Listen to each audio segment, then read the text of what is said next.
Hello again, everyone. Edwin Learnard back once again in this YouTube astrological segment. I'm going to be talking about the January 21st, 2023 New Moon in Aquarius, Part 1 of 2. Now, first off, the new moon can be a time of new beginnings and starts. It's a time where one may discard what's frivolous and superfluous. What held you back may be eliminated. It could be a time of an abundance and surfeit of energy. You may feel very revived and rejuvenated. Being an Aquarius, it can emphasize energy that is very forward moving. And new moons can be introspective. What starts out with the new moon can end, be culminated with a full moon, or I should say, can culminate with the full moon. The new moon in Aquarius may start out as being, one being unobtrusive, doing something that's group related, but may ultimately wind up with notoriety and recognition at the time of the full moon in Leo.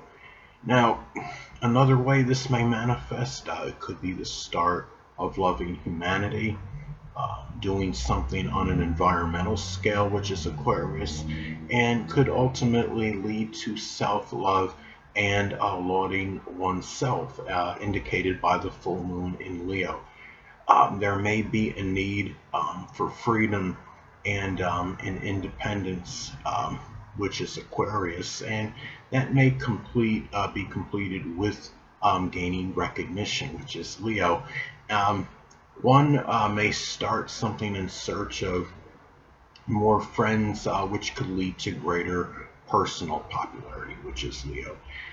Now, the thing is, this may impact all collectively, this transit, but especially people with an Aquarius or Cancer, Sun, Moon, or Ascendant. Aquarius, of course, because it's going to be in their own sign, and Cancer because the Moon rules Cancer.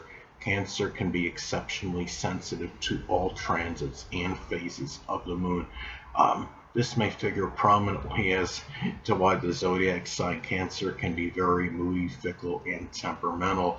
The energy may be especially intensified if this makes a conjunction to one's Aquarius, Sun, Moon, or Ascendant.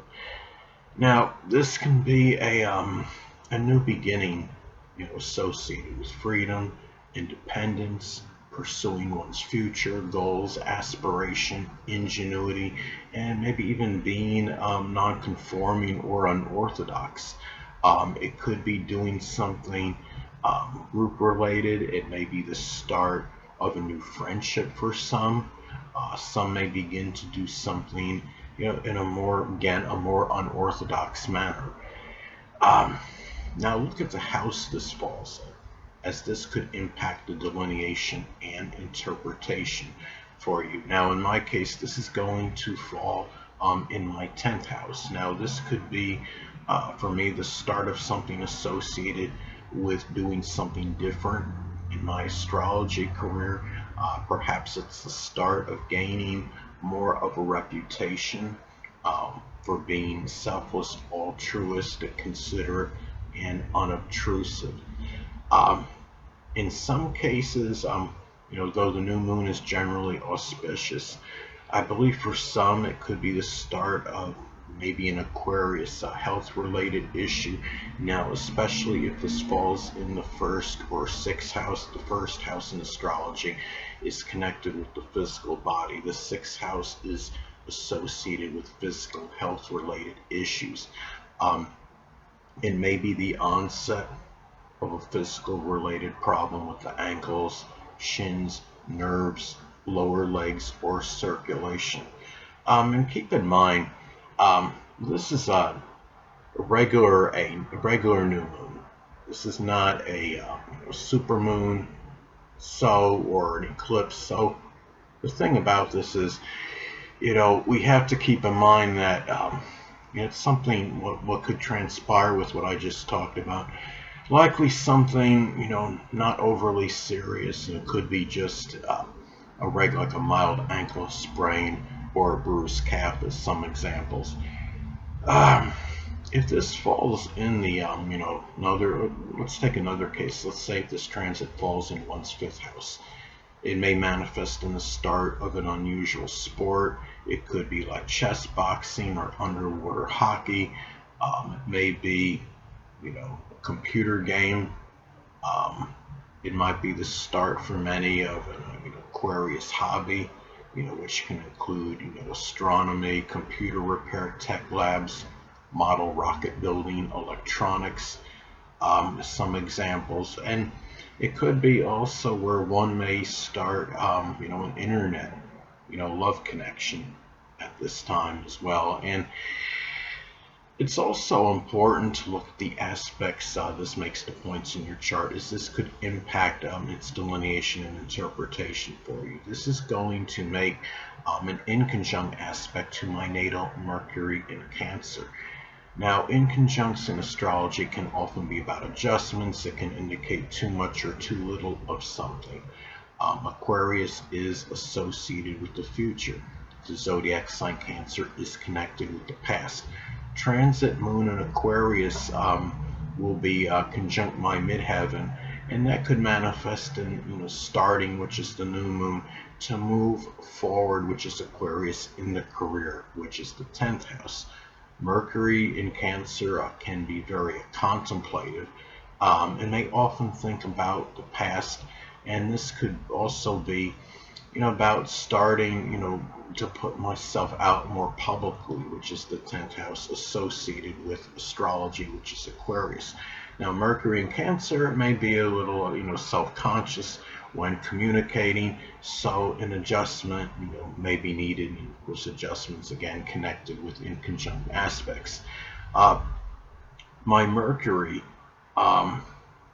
is in Cancer is also, it's in the second house of stubborn, unwavering Taurus, so it can make the adjustment or transition even harder to deal with. See what else is going on. Looking at this chart a little more. Now, another thing too. Now the new moon, okay, it's going to be at 1 degree Aquarius, and as far as Sabian symbols go, this may increase the propensity of starting an Aquarius-related career, such as a field associated with meteorology, aviation, humanitarianism, computers, electronics, or innovation. Now, in some instances, it may be the start of something that may be really erratic and sporadic. It may be, the beginning of a number of superficial liaisons for some people. This degree may be expressed in the development of greater confidence and self-assuredness. This can prepare the person to deal with unanticipated adversity.